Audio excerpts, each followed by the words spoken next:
እስኪ ያስቡት አንዲት ሴት በወጣትነት ዕድሜዋ በወንዶች ገዳም እምነቷንና ማንነቷን በልቧ አምቃ ለ40 ዓመታት እንዴት ልትኖር ትችላለች?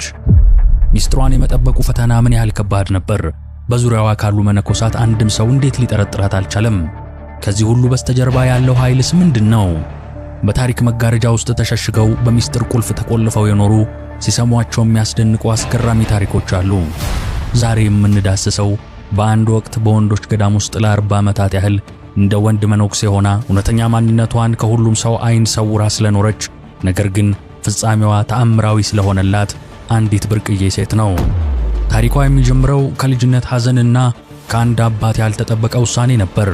15 ዓመት ሲሞላት አባቷ ልጄ እኔ ዓለምን ንቄ ልመንን ነው፣ አንቺን ግን ለመልካም ትዳር ላዘጋጅሽ ሲላት የመለሰችው ምላሽ የሕይወቷን አቅጣጫ ብቻ ሳይሆን የታሪኳን ፈለግ የቀየረ ነበር። አባቴ ያንተን ነፍስ ልታድን የኔን ልታጠፋ ትሻለህን? እኔም ካንተ ጋር እመንናለሁ ነበር ምላሿ። እንዴት በወንዶች ገዳም? ያኔ ነበር ያ አስገራሚ፣ ያ ታላቅ፣ ያ ልብን የሚሰብር ውሳኔ የተወሰነው። ስሜን ቀይር፣ ልብሴን ለውጥ፣ እንደ ወንዶች አድርገኝ። ማንነቷን፣ ሴትነቷን ለመንፈሳዊ ጥሪዋ ስትል ለመሰዋት ቆረጠች። ከዛስ ምን ሆነ? አብራችሁኝ ጥቂት ደቂቃዎችን ብታሳልፉ ምላሹን ታገኛላችሁ። ይህ እጅግ አስገራሚውና በቅድስና ትሩፋቶች የተሞላው የቅድስት እምባ መሪና ታላቅ ታሪክ ነው።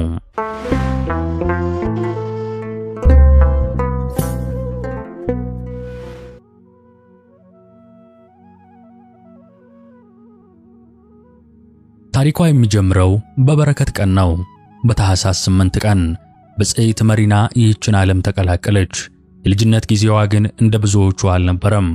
ገና ዓለምን ሳታውቅ የእናትን እቅፍ ሳትጠግብ የምትወዳት እናቷ ማርያም ጥላት ወደማይቀረው ዓለም ተጓዘች።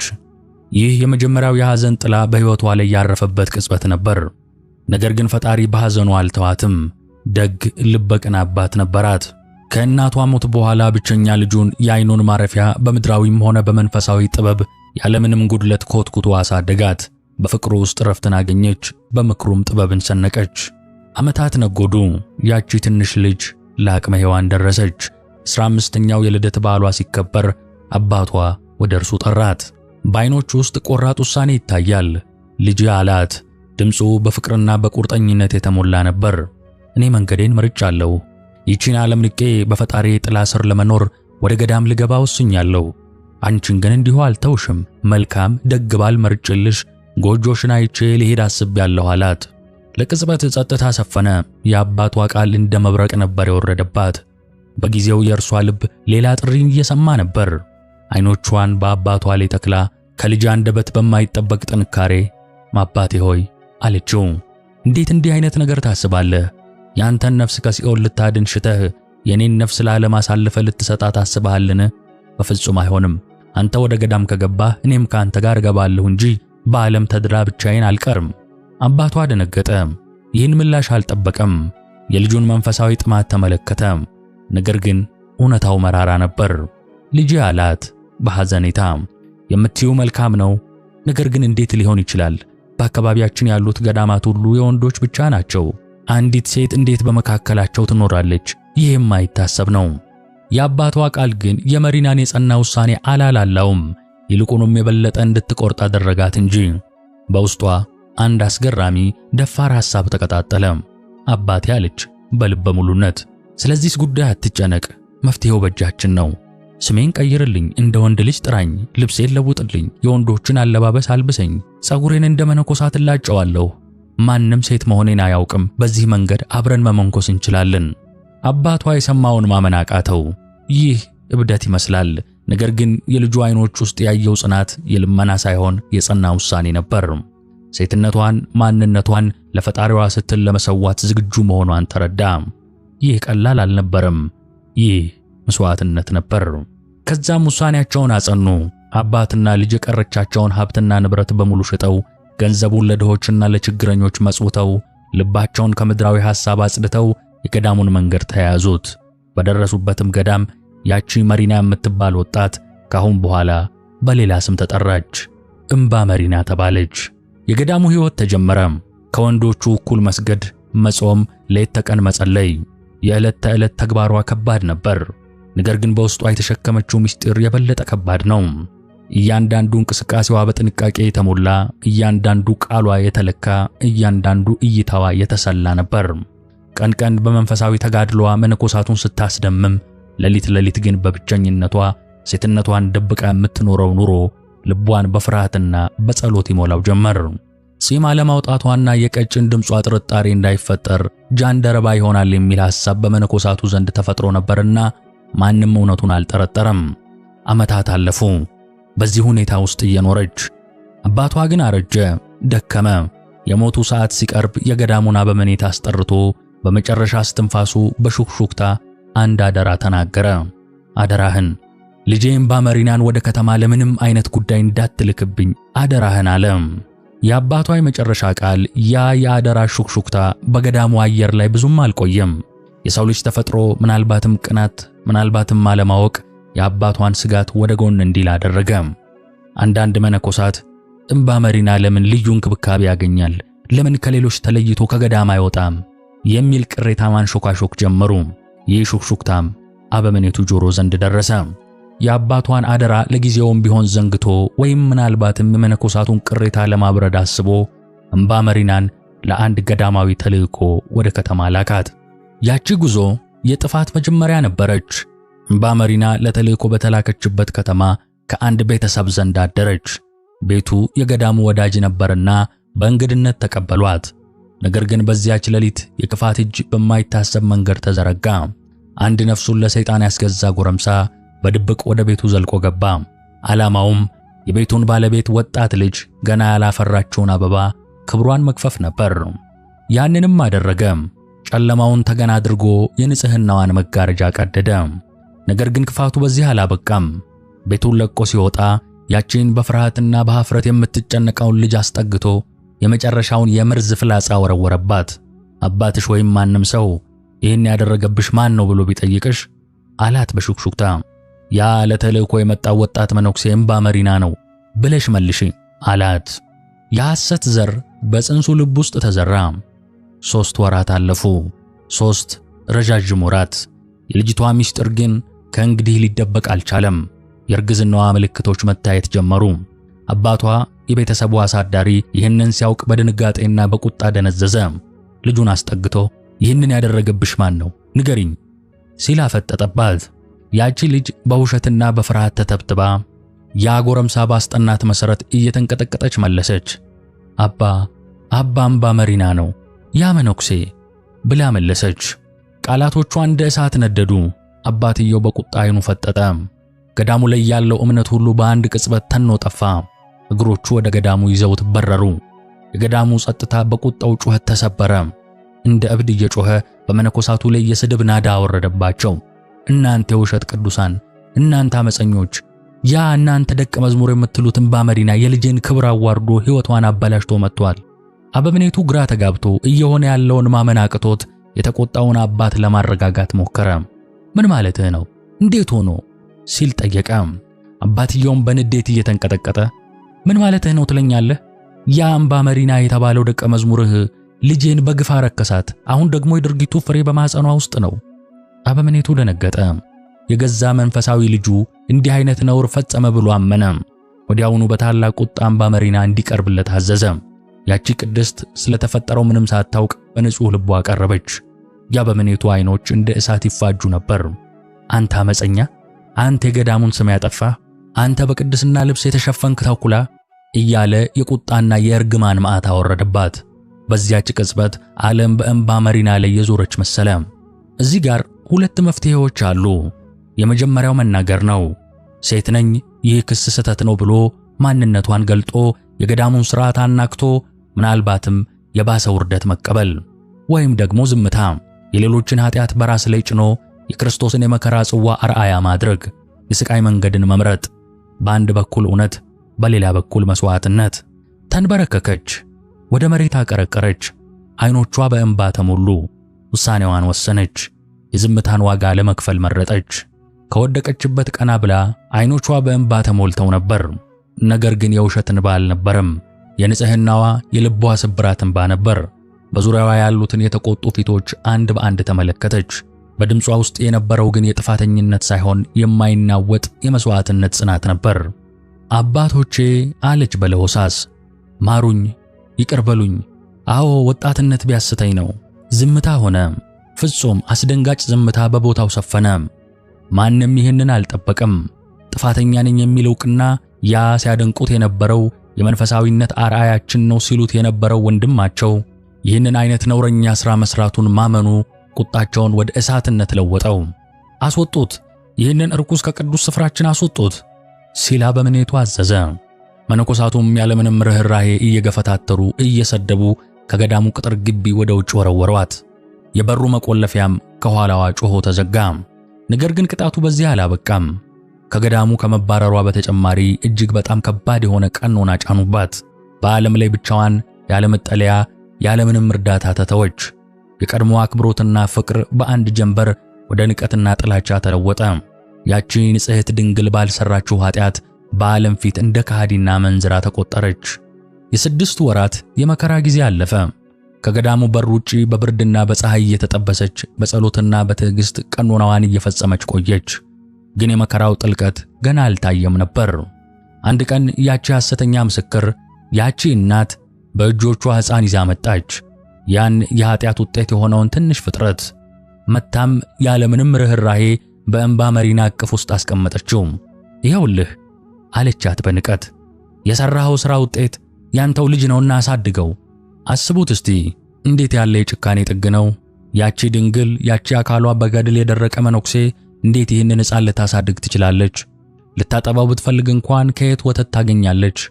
ሕፃኑ በእጆቿ ላይ ሆኖ ያለቅሳል። የእርሷም ልብ ከሕፃኑ በላይ ያለቅስ ጀመር።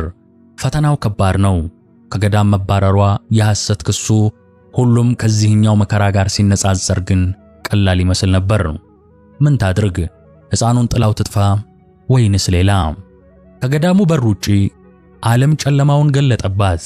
በእጆቿ የምታለቅስ ትንሽ ነፍስ ይዛ ቅድስት መሪና የመከራዋን ጥልቀት ተመለከተች። ድንግል አካሏ እንዴት ወተት ሊያፈልቅ ይችላል? በገድል የደከመ ሰውነቷስ ይህንን ተጨማሪ ሸክም እንዴት ሊሸከመው ይችላል? የመጀመሪያዎቹ ቀናትና ሌሊቶች እጅግ አስፈሪ ነበሩ። የሕፃኑ ለቅሶ ልቧን ይሰብረው ነበር። የራሷ ረሃብና ብርድ ደግሞ ሰውነቷን ያደክመው ነበር። ነገር ግን ተስፋ አልቆረጠችም።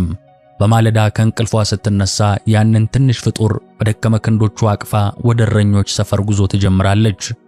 በየቀኑ በኀፍረት እየተሸማቀቀች እጆቿን እየዘረጋች ለልጁ ጥቂት ወተት ትለምን ጀመር። አንዳንዶች በርኅራኄ ይሰጧታል፣ ሌሎች በንቀት ይመለከቷታል። የኃጢአቱ ፍሬ እኮ ነው እያሉ ይንሸኳሸኩ ነበር። እያንዳንዱ የንቀት እይታ፣ እያንዳንዱ የስድብ ቃል እንደ ሹል መርፌ ልቧን ይወጋው ነበር። የበጋው ሐሩር ቆዳዋን ይጠብሰው፣ የክረምቱ ቁር አጥንቷ ድረስ ዘልቆ ይቆረጥማት ጀመር። ሌሊት ላይ መጠለያ ፍለጋ ከድንጋይ ስር ወይም ከዛፍ ጥላ ስር ስትጠለል ሕፃኑን ከብርድ ለመከላከል የራሷን ልብስ ታካፍለው ነበር። በዚህ ሁኔታ በልመና በእንግልት በብርድና በፀሐይ 3 ዓመታት አለፉ። 3 ሙሉ ዓመታት። ያ ሕፃን በእግዚአብሔር ቸርነትና በእርሷ የማያቋርጥ ጥረት ከሞት ተረፈ።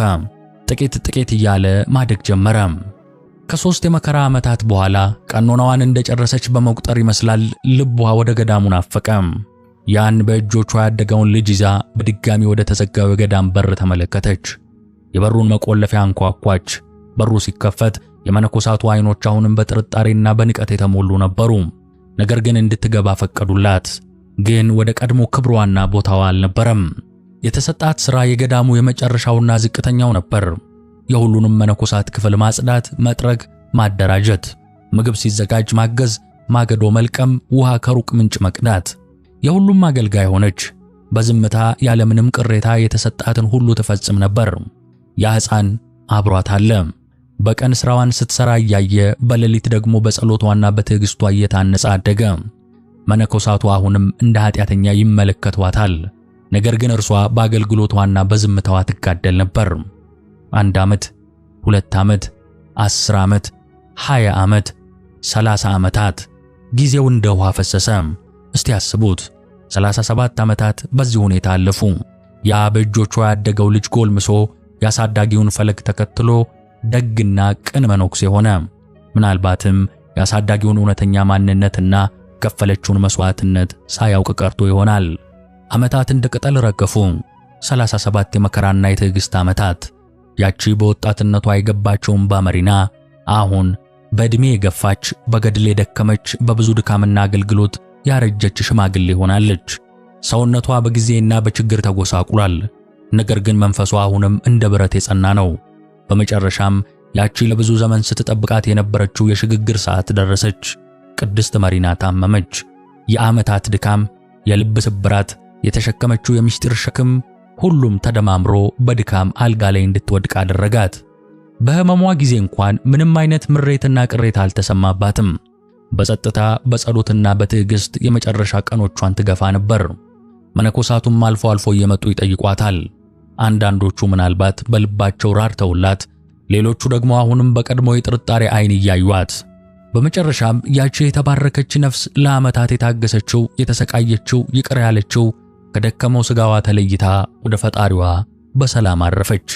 እምባ መሪና ይህን ዓለም ተለየች። የሞቱ ዜና በገዳሙ ሲሰማ የተለመደው የመነኩሴ ሥርዓተ ግንዘት ተጀመረ። ሥጋውን አጥበው ገዳማዊ ልብሱን አልብሰው ለቀብር ለማዘጋጀት መነኮሳቱ ተሰበሰቡ። ይህ የተለመደ ተግባር ነው። ነገር ግን ያ ቀን ሁሉም ነገር የሚለወጥበት ቀን ነበር። ገና ሥጋውን ሊያጥቡ ልብሱን ሲገልጡ እጆቻቸው በአየር ላይ ቀሩ፣ ዓይኖቻቸው ፈጠጡ፣ ትንፋሻቸው ተቋረጠ። ያ ለዓመታት ወንድማችን አባ እምባ መሪና ብለው ሲጠሩት የነበረው ሰው ሴት ሆኖ ተገኘ። ድንጋጤ፣ ፍጹም መደንገጥ፣ የማይታመን ሽብር ቦታውን ወረረው። ይህ እንዴት ሊሆን ይችላል ሲሉ ተንሾኳሾኩ። በፍርሃት ወደ ኋላ ፈገፈጉ። እንዴት ይህንን ምስጢር ለዚህ ሁሉ ዘመን ልትደብቅ ቻለች? ያ ክስ፣ ያ ሕፃን፣ ያ ሁሉ መከራ፣ ሁሉም በአንድ ቅጽበት የተለያየ ትርጉም ያዘ። ከፊሎቹ በፍጥነት እየተንደረደሩ ወደ አበምኔቱ ክፍል ሄዱ። አባታችን ኑ፣ አስደንጋጭ ነገር ተፈጥሯል። እምባ መሪና እኮ ሴት ናት። አበምኔቱ የሰማውን ማመን አልቻለም። ምን እያላችሁ ነው? ነገር ግን የመነኮሳቱ ፊት ላይ ያለው ድንጋጤና ሽብር የውሸት አልነበረም። እየተጣደፈ ሥጋው ወዳለበት ቦታ ሄዶ በገዛ ዓይኑ አረጋገጠ። ያኔ ነበር የአባቷ የመጨረሻ አደራ፣ የክሱ ቀን የተናገረችው ወጣትነት አስቶኝ ነው የሚለውን እንቆቅልሽ ቃል፣ ያለፈው 37 ዓመታት የግፍና የመከራ ታሪክ ሁሉም በአእምሮ ውስጥ የተገለጠለት። ልቡ በጸጸት ተመታ፣ ጉልበቱ ከዳው። መሬት ላይ ተደፍቶ ወይኔ ምን አይነት በደል ሰራን፣ ምን አይነት ግፍ ፈጸምን እያለ ዋይታውን አቀለጠው። ዜናው እንደ ሰደድ እሳት በመላው ገዳም ተሰራጨ።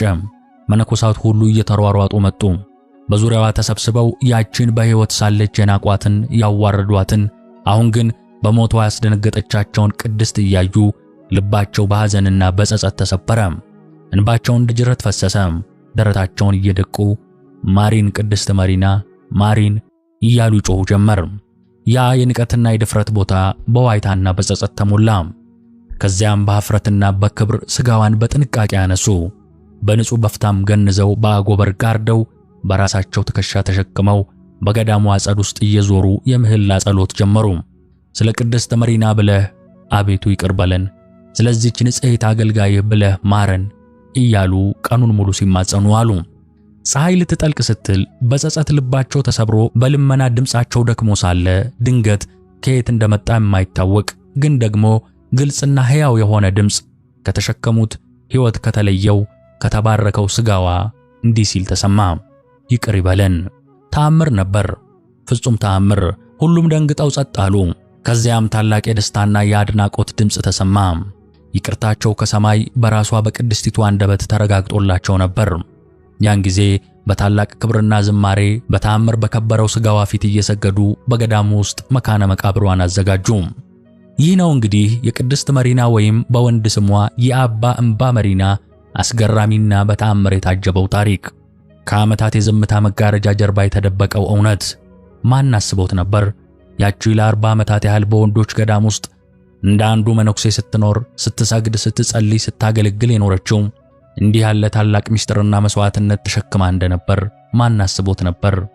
አስቡት፣ ሴትነቷን ደብቃ የወንድ ልብስ ለብሳ በወንዶች መሃል መኖር ምን ያህል ከባድ ፈተና እንደሆነ። በዚህ ላይ ደግሞ ያላደረገችውን ኃጢአት በዝምታ ተቀብላ ከገዳም ተባራ የስድብና የንቀት መዓት በላይዋ ላይ ወርዶ የሌላን ሰው ልጅ እንደራሷ አድርጋ በልመናና በእንግልት ለዓመታት ማሳደግ። ይህ ከሰው አቅም በላይ የሆነ ታላቅ ጽናትን የሚጠይቅ ትዕግስት ነው። ቅድስት መሪና ግን ይህንን ሁሉ በዝምታ አለፈችው። ለምን ዝም አለች ብለን ከጠየቅን፣ ለምን ሴት ነኝ ብላ እውነቱን አልተናገረችምም ካልን፣ ምናልባት የገዳሙን ሰላም ላለማወክ፣ ምናልባት የአባቷን የመጨረሻ አደራ ላለማፍረስ፣ ወይም ደግሞ በዋናነት እንደ ክርስቶስ የሌሎችን ኃጢአት በራሷ ላይ ለመሸከም በመስዋዕትነቷ የሰማያዊ አክሊልን ለማግኘት ነው። ምክንያቱም ምንም ይሁን ምን ድርጊቷ ስለ ይቅርታ፣ ስለ ትዕግስትና ራስን መስዋዕት ስለማድረግ የመጨረሻውን ምሳሌ ትቶልን አልፏል። የገዳሙ መነኮሳት በድንጋጤና በጸጸት ልባቸው ተሰብሮ ያንን የተሸከሙትን የበደል ሸክም እንዴት ሊያራግፉት ቻሉ ካልን፣ መልሱ የመጣው ከራሷ ከቅድስት መሪና ነበርና ፍጹም ይቅርታን አግኝተዋል። ከሞተች በኋላ እንኳን ሕይወት ከተለየው ሥጋዋ በተሰማው ተአምራዊ የይቅርታ ቃል ይቅር ይበለን ከሚለው ቃል የይቅርታን ኃይል ተምረዋል። ይህ የይቅርታ ኃይል ከሞትም በላይ እንደሚሻገር አሳይቶናል። ቅድስት መሪና በሕይወቷም ሆነ በሞቷ የክርስቶስን የፍቅርና የይቅርታ መንገድ አስተምራለች። የእርሷ ታሪክ ለእያንዳንዳችን ትልቅ መስታወት ነው። በሕይወታችን ውስጥ በሐሰት ስንከሰስ፣ መከራ ሲበዛብን፣ ሰዎች ሲፈርዱብን ምን ያህል መታገስ እንችላለን? ምን ያህል ይቅር ለማለት ልባችን ይፈቅዳል? በፈተና ውስጥ እምነታችን ምን ያህል ጽኑ ነው? ቅድስት መሪና የከፈለችው መስዋዕትነት፣ ያሳየችው ትዕግስትና ይቅር ባይነት ለኛ ለምንፈተነው፣ ለምንሰናከለው ትልቅ የብርታት ምንጭና አርአያ ነው። ዛሬም ድረስ ቅድስት መሪና በቤተ ክርስቲያን በቅድስና ማዕረግ ትከበራለች። ታሪኳም ከትውልድ ወደ ትውልድ እየተላለፈ ስለ እምነት ጽናትና ስለ ይቅርታ ኃይል ያስተምራል።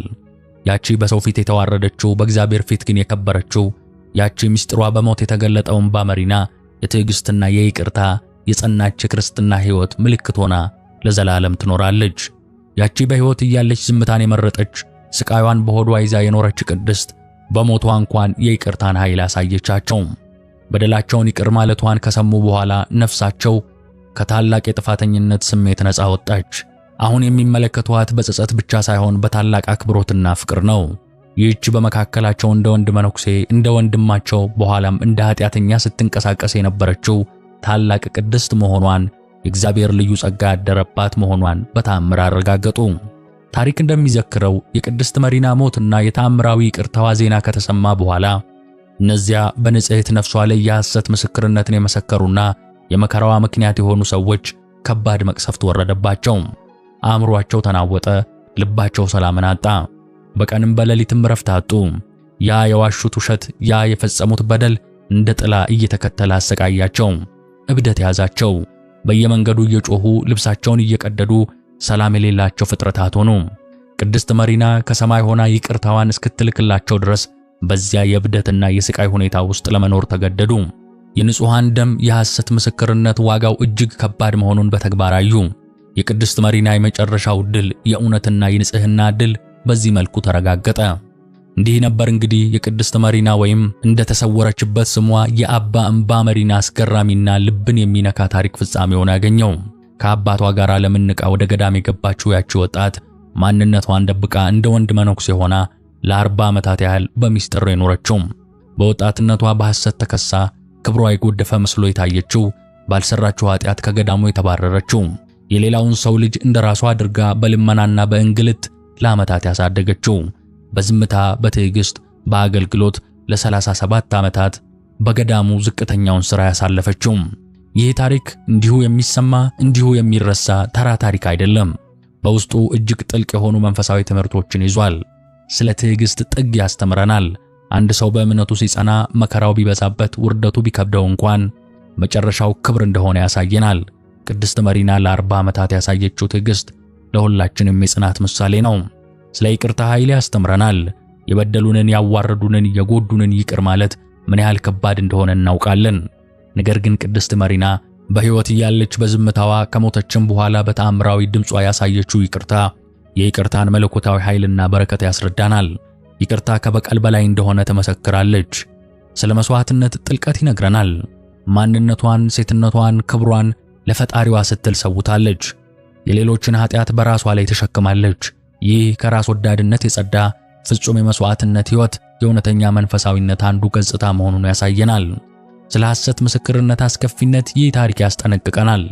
በአንዲት ንጹሕ ነፍስ ላይ የተመሰከረች የሐሰት ቃል ምን ያህል መከራና ስቃይ እንዳስከተለ አይተናል። ዋጋውም ከባድ እንደነበር ተመልክተናል። እውነት በመጨረሻ እንደምታሸንፍ፣ ሐሰት ግን እንደምትዋረድ ያረጋግጥልናል። እናም ይህንን ታሪክ ስንሰማ እያንዳንዳችን ራሳችንን እንድንጠይቅ እንገደዳለን። እኛ በሕይወታችን ፈተና ሲገጥመን፣ መከራ ሲበዛብን፣ በሐሰት ስንከሰስ ምን ያህል መታገስ እንችላለን? እንደ ቅድስት መሪና ዝምታንና ይቅርታን መምረጥ እንችል ይሆን?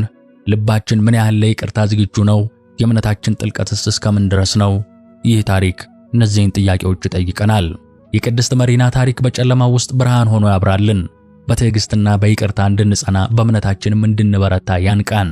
የእናታችን በረከትና መልጃ ከሁላችን ጋር ይሁን። ሰላም እግዚአብሔር አይለየን። አሜን።